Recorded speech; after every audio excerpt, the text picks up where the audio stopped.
Alright, here's what I'm up against. Motor's out. Started it up to get it back on, or get it on the trailer to get it here. And the noise did not sound like clatter anymore.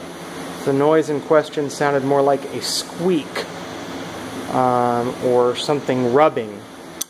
And this is what I get when I turn it.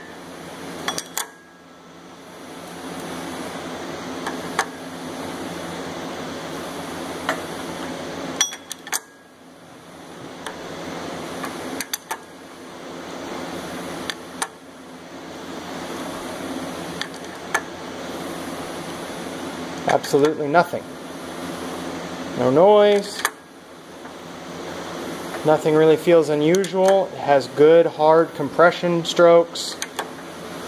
I ran it in the garage with the valve covers off and don't seem to have any strange movement in the valves. I have not checked valve clearance. I will be doing that. Timing is good. I don't know what to do at this point in time, other than start to take it apart. If you guys have any good ideas, please pass it along.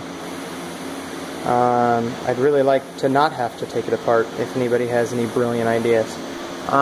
Just to tour back here,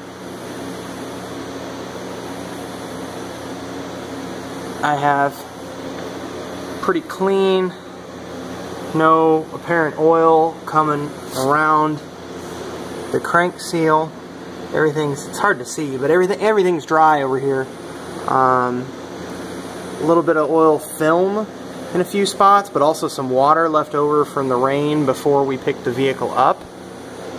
I don't know what my noise is.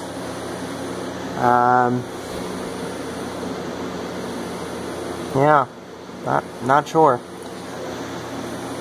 So anything anyone can offer for suggestions would be absolutely wonderful right about now.